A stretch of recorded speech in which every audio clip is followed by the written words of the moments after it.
Fashion बना लिया है इस चीज़ को कि एक मुस्लिम को टारगेट करके उसको घेर के मारो, उसके साथ मॉब लिंचिंग करो। मौलाना तौसीफ की हत्या नहीं बल्कि इल्म को बुझा दिया गया है। मुसलमानों को टारगेट करना, उसके दाढ़ी नोचना, उसके टोपियों को देखकर उन्हें उसके साथ जुल्म करना।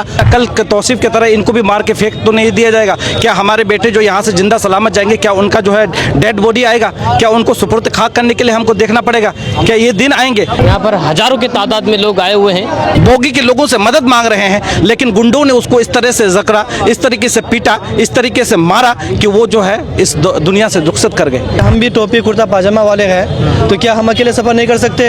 योगी आदित्यनाथ की जो सरकार है वो गुंडों की सरकार है। जिला के हर एक चौक चौराहे जाम करने की जरूरत पड़ेगी, उनको इंसाफ दिलाने के लिए तो हम लोग करेंगे कि मौलाना तौसीफ साहब के घर वालों को एक उचित मुआवजा दिया जाए कि मुझे भी हाफिज तौसीफ साहब की तरह मार दिया जाएगा, ट्रेन से फेंक दिया जाएगा। इन जालिमों को पता चला कि मौलाना का ताल्लुक बिहार से है तो उनके गुस्से में और शिद्दत पैदा हुई होगी। बीजेपी की सरकार सेंट्रल में चल रही है, उसका एक ही मंशा है देश को भेदभाव में बांट देना है, दो पक्षों में बांट देना। बीजेपी का सरकार में इस तरीका से मन बढ़ गया है गुंडा का, जो जहाँ जिसको पाता है मार देता है। जब से बीजेपी की हुकूमत वहाँ आई है, लोगों के ज़हनो दिमाग में इतनी नफरत भर दी गई है कि जहाँ पर भी दाढ़ी वाला टोपी वाला नजर आए तो लोग उसको समझते हैं कि ये बहुत बड़ा दहशतगर्द है। मौलाना तौसीफ रजा मजहरी साहब को इन लोगों ने मारा और पीटा और ट्रेन में मॉब लिंचिंग किया। और कि हम एक तरफ सरकार को टैक्स देते हैं, टिकट लेते हैं, हम अच्छे से सफर करने के लिए संपूर्ण तैयार है, लेकिन सरकार हमारे साथ दुर्व्यवहार कर रहा है, हमारे सरकार हमारे साथ सोतेलापन कर रहा है। जब से बीजेपी सरकार सत्ते में आई, इक़्तिदार में आई है, तब से इसकी शुरुआत है। आप लोग देखिए, तबरेज़ अंसारी को देखिए, किसी को भी देखिए, इन लोगों को सिर्फ मौका देखना चाहिए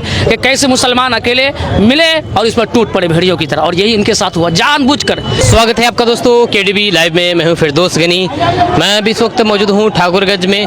मरहूम मौलाना तौसीफ रजा साहब के इंसाफ के लिए यहां पर आज कैंडल मार्च निकाला गया है ठाकुरगंज में। यहां पर हजारों की तादाद में लोग आए हुए हैं और सभी एक ही मांग कर रहे हैं कि इनके जो कातिल हैं उनको फांसी दिया जाए और तौसीफ साहब को इंसाफ दिया जाए। जब बहुत सारे लोग यहाँ पर हजारों की तादाद में लोग हैं और सभी लोगों का बस एक ही मांग है कि यहाँ पर तौसीफ साहब को इंसाफ मिले।